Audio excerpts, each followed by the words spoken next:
ज़्यादा ऊपर हैं मार्केट में।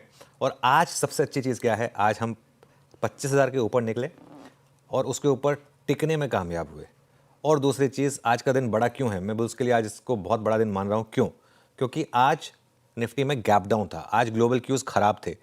इसने एक और चीज़ आपको बता दी है कि वो जो जीएसटी कट वाली अनाउंसमेंट थी, उसने मार्केट को एक बिल्कुल सटीक बॉटम बना कर दिया है। मंडे, ट्यूसडे और अब वेंसडे, तीसरा दिन रनिंग जहां पर मार्केट ने अच्छी तेज़ी दिखाई है। एक और इंटरेस्टिंग चीज़ हुई आज कुछ देर में डिटेल में डिस्कस करेंगे हम। आज आईटी शेयरों ने लीड किया, फ्रंट से मैसिव रैली देखने को मिली। सुबह वीक था आईटी स्टॉक्स नैस्डैक की वजह से, लेकिन उसके बाद जब वो घूमे और क्या शानदार तेज़ी, अब आप देखिए आईटी स्टॉक्स में मैसिव मूव। हालांकि बैंक निफ्टी अभी भी सुस्त है, लेकिन बैंक निफ्टी ऑब्वियसली उतना नहीं गिरा जितना आज आईटी में रैली हो गई। तो उस वजह से बैंक निफ्टी सिर्फ 1/4% निफ्टी बैंक डाउन है, जबकि 2% से ऊपर निफ्टी आईटी ऊपर है। बैंक निफ्टी जैसा कि आप डिस्कस कर रहे थे, वहाँ परेशानी देखने को मिल रही है, लेकिन आईटी का साथ आज के सत्र में देखने को मिला है। अब कितना इंपॉर्टेंट कि हम 25,000 के ऊपर ही क्लोज दें, साथ ही अब कौन से लेवल्स होंगे जो हमें वॉच करना चाहिए? अब स्ट्रेंथ नजर आ रही है निफ्टी, साथ ही बैंक निफ्टी से क्यों नहीं हो पा रहा पिछले कुछ सत्रों से, क्यों रिलेटिवली अंडर परफॉर्म कर रहे हैं, क्या लग रहा है? बिल्कुल, देखिए फर्स्ट थिंग्स फर्स्ट, एक चैनल पर अप्रोच ये हुई कि पोजिशनली अब इस मार्केट में लॉन्ग रहना है आपको, और एक स्टॉप लॉस के साथ।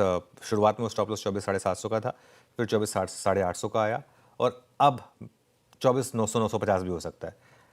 आज का लो जो है 24,930, अब वो आपके लिए नया स्टॉप लॉस है। क्यों? क्योंकि आज आपने एक गैप डाउन दिखाया और वहाँ से मार्केट रिकवर हुआ। जब भी इस तरीके के ट्रेंडिंग मार्केट में गैप डाउन हो, वहाँ से मार्केट घूमे, वो आपको अपने आप एक नया लॉजिकल स्टॉप लॉस दे देता है। और आज मार्केट ने बहुत फर्मली हायर हाई और हायर लो बनाया है। आज का लो कल के लो से कहीं बेहतर, आज का हाई कल के हाई से कहीं बेहतर। और अब वो जो 20 डेमा है 24,800 का लेवल, अब आप उसके डिसाइसिवली ऊपर हैं, अब आप उसके 1% ऊपर आ गए। 25,070 मतलब 250 पॉइंट का क्वेश्चन हो गया है। तो अब मार्केट के लिए ये एक बहुत बड़ा पॉजिटिव ट्रिगर है। देखिए, कई बार मार्केट्स ना आपको सेंस दे देता है, जैसे वो पिछले हफ्ते आपको याद होगा, तब तक तो खैर वो इंडिपेंडेंस डे वाला मामला आया नहीं था, लेकिन जब वो 6 हफ्ते की रेड कैंडल पलट कर मार्केट ने ग्रीन कैंडल बनाई, वहीं शायद मार्केट को कुछ इंडिकेशन मिल गया था। उसके बाद मंडे से तो खैर हमने पलट कर नहीं देखा है। 25,050 वो लेवल है श्रेया, मैं 25,000 भी नहीं, थोड़ा उसको बढ़ा रहा हूँ, 25,050 के ऊपर बंद हुए। वैसे जिस तरीके की मार्केट है ना, मुझे तो हैरानी नहीं होगी अगर कल आप इवन 25,150 25,200 को भी टेस्ट कर रहे होगे तो निफ्टी पर। जो आपकी अगली रेजिस्टेंस है 25,150 से लेकर 25,200 निफ्टी पर, तो अप्रोच वही रहेगी कि आप अपनी लॉन्ग पोजीशंस में बने रहें और 24,950 तक की किसी भी गिरावट में आप बाइंग करें, और एक क्लोजिंग बेसिस पर 24,925 का एक स्ट्रिक्ट स्टॉप लॉस रखें। इंटरडे में इसको चाहें तो भले ही थोड़ा सा और नीचे ले आएं, बट ये मेरे ख्याल से एक अप्रोच काम करेगी। बैंक निफ्टी क्यों नहीं चल रहा है? देखिए, इसका कोई कारण नहीं है और ना ही इसका कोई आंसर है। जरूरी नहीं है कि आपके हर सवाल का जवाब मिले। फ्रैंकली मार्केट चल रहा है, at the end of the day that what matters. इस समय बैंक निफ्टी नहीं चल रहा है, लेकिन आईटी चल रहा है, एफएमसीजी चल रहा है, ऑटो चल रहा है, कोई ना कोई इंडेक्स चल रहा है। तो बैंक निफ्टी में कोई ट्रेड नहीं है। हाँ, एक सपोर्ट है आपका 55,500 पर, और एक रेजिस्टेंस है आपका करीब करीब 56,000 पर।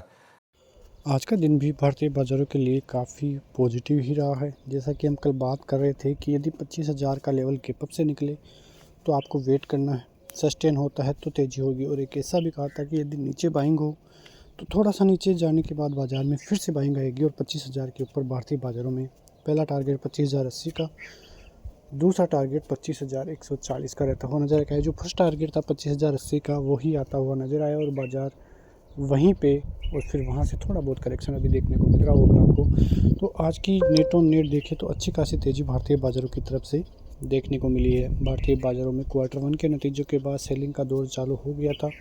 ट्रंप की टैरिफ और सबका एक तरह से देखें तो भारतीय बाज़ारों ने काफ़ी मुकाबला किया है।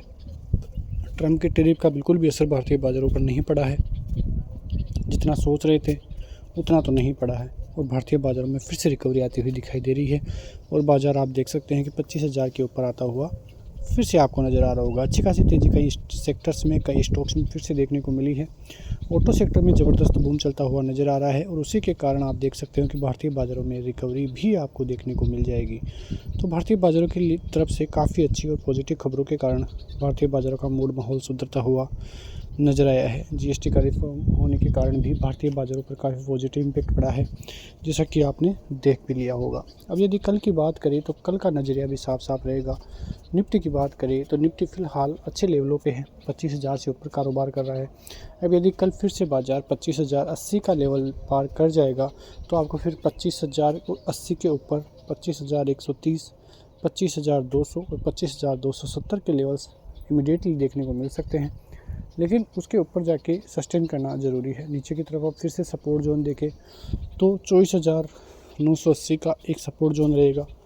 यदि उसको नीचे ब्रेक करता है तो 25,800 का रहेगा, और यदि 25,800 फिर से टूटेगा तो आप समझ सकते हैं कि भारतीय बाज़ारों में नीचे की तरफ डाउन ट्रेंड फिर से चालू हो सकता है।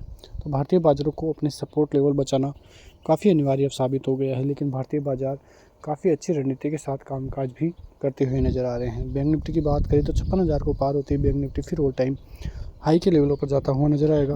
तो सभी तरीके से देखें तो भारतीय बाज़ार अच्छी खासी पॉजिटिविटी की तरफ ही कामकाज करते हुए नज़र आ रहे हैं।